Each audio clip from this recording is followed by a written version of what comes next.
नमस्कार, सुप्रभात। आप सभी का दिन शुभ एवं मंगलमय हो।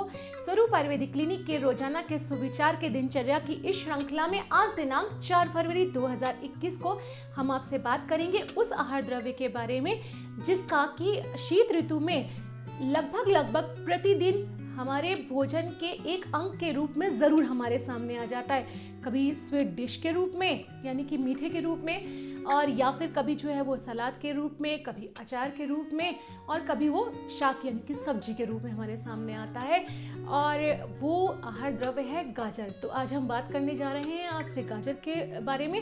लेकिन सबसे बड़ी चीज़, ये केवल एक आहार द्रव्य ही नहीं है बल्कि इसका एक मेडिसिनल यूज़ भी होता है और एक औषधि के रूप में भी ये कई सारी डिजीज़ेज़ में, कई सारी कंडीशंस में बहुत कारगर होती है।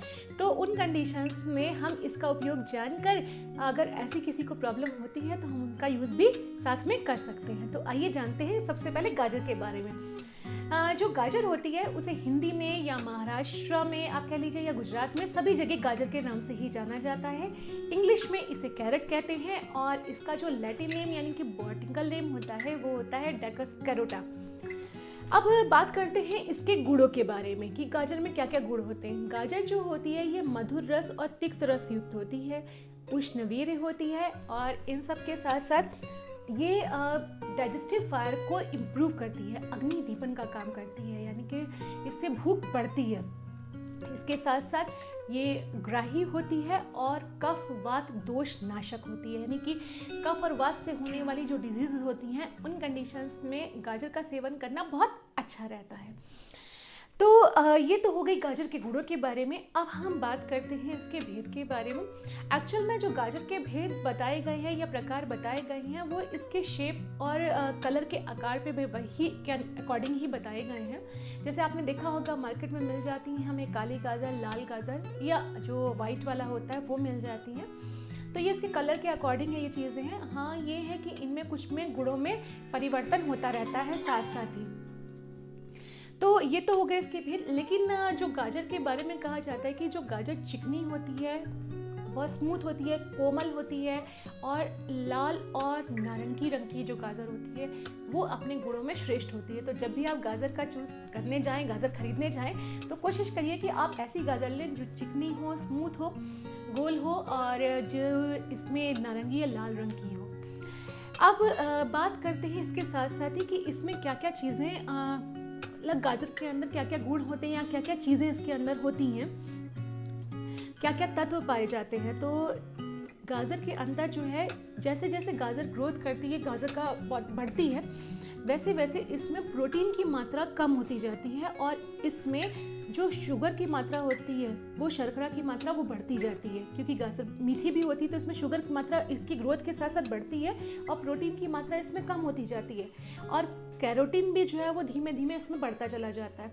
लेकिन जो वाइट वाली कैरेट होती है, सफ़ेद गाजर होती है, उसमें कैरोटीन नहीं होता है। लेकिन सबसे इम्पॉर्टेंट चीज़, अगर गाजर को जो है वो पकाया जाता है तो इसके जो इसमें पौष्टिक तत्व होते हैं वो इसमें कम होने लगते हैं। तो लेकिन पकाने पे इसमें पौष्टिक तत्व तो कम होते हैं, लेकिन अगर वही आप गाजर को वाष्प में यानी कि खाली भाप से पकाते हैं तो इसके पौष्टिक तत्व इसमें ख़त्म नहीं होते भाप में पकाने से। और एक इम्पॉर्टेंट चीज़ जो इसमें कैरोटीन सबसे इम्पॉर्टेंट पार्ट होता है, विटामिन ए रिच होता है, जो कि जिसके लिए कहा जाता है कि गाजर खानी चाहिए, वो गाजर उसका एब्जॉर्प्शन सबसे ज़्यादा तभी होता है अगर आप गाजर को घिस के खाते हैं, घिस के खाएं या फिर पीस के खाएं। तो ध्यान रखिए कि आप गाजर खा तो रहे हैं और ये इसलिए खा रहे हैं ताकि आपके अंदर विटामिन ए की कमी जब पूरी हो सके, कैरोटीन की कमी पूरी हो सके, तो ध्यान रखिए कि उसके लिए आपको गाजर घिस के खानी है या फिर गाजर पीस के खानी है, तभी कैरोटीन का अब्जॉर्प्शन प्रॉपर तरीके से हो सकेगा। तो ये तो हमने जाना गाजर के बारे में कि हमें कैसे यूज़ करनी है, कैसी होती है।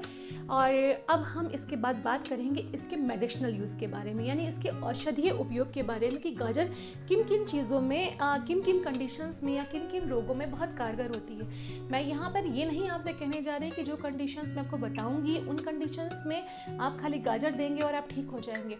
ये इसलिए बताया जा रहा है कि जब हमारे को कोई बीमारी हो जाती है तो हम डॉक्टर के पास जाते हैं, दवाई लेते हैं और उसके साथ साथ हम वहाँ डॉक्टर से ये ज़रूर पूछते हैं कि हमें इनमें क्या चीज़ खाना चाहिए, क्या नहीं खाना चाहिए, क्योंकि कुछ ऐसे आहार द्रव्य होते हैं जो कि उस डिजीज़ के लिए प्रेसिपिटेटिंग फैक्टर का काम करते हैं, यानी उसे बढ़ाने का काम करते हैं। तो आपको उस समय के लिए जब आपको रोग हुआ है तो उन आहार द्रव्यों को छोड़ देना चाहिए।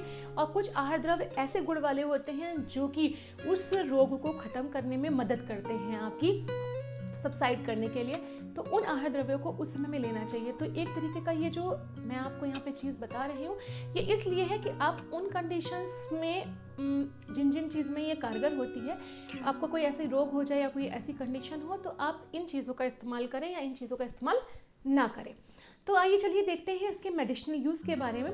ये अर्श की कंडीशन यानी कि हेमोराइड की कंडीशन में बहुत अधिक लाभकर होती है। साथ साथ ये मूत्र जनन करती है, यूरिन की फॉर्मेशन को बढ़ाती है, बल्ले होती है, ताकतवर होती है, न्यूट्रिशियस होती है, पोषक होती है। इन सब के साथ साथ ये यूट्रस को एक तरीके से कह सकते हैं उत्तेजन करने का काम करती है।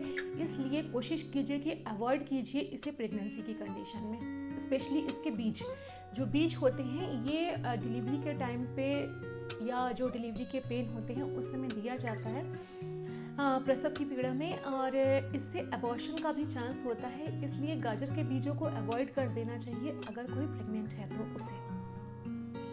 और इसके जो बीज होते हैं वो जो होल बॉडी स्वेलिंग हो जाती है यानी कि अनासार्का की कंडीशन होती है उसमें, और किडनी डिजीजेस में बहुत अधिक लाभकारी होते हैं। तो अगर किसी को किडनी डिजीज़ है तो वो अपने डॉक्टर की सलाह लेके साथ ही दवाइयों के साथ साथ इनके बीजों का सीड्स का यूज़ गाजर के कर सकता है। तो इस तरीके से हमने जाना कि किन कंडीशंस में, यानी कि हेमोरॉइड की कंडीशन में हम इसको अच्छा यूज़ कर सकते हैं, किडनी डिजीज़ में इसके बीजों का यूज़ कर सकते हैं, स्वेलिंग की कंडीशन में कर सकते हैं। और एक इम्पॉर्टेंट चीज़ कि इसका यूज़ जो है गाजर को अगर आप घिस लीजिए, घिसने के बाद में गर्म करके इसका लेप करने से जो स्वेलिंग है या कहीं पर अल्सर्स हुए होते हैं उनमें बहुत लाभ होता है। तो हमने जाना कि एक्सटर्नल यूज़ में भी और प्लस इंटरनल यूज़ में गाजर बहुत अधिक लाभकारी होती है। तो इसी तरीके से आप हमारे दिनचर्या के सुविचार की इस श्रृंखला में हमारे साथ जुड़े रहिए, अपनी दिनचर्या बदलिए और स्वस्थ रहिए। धन्यवाद।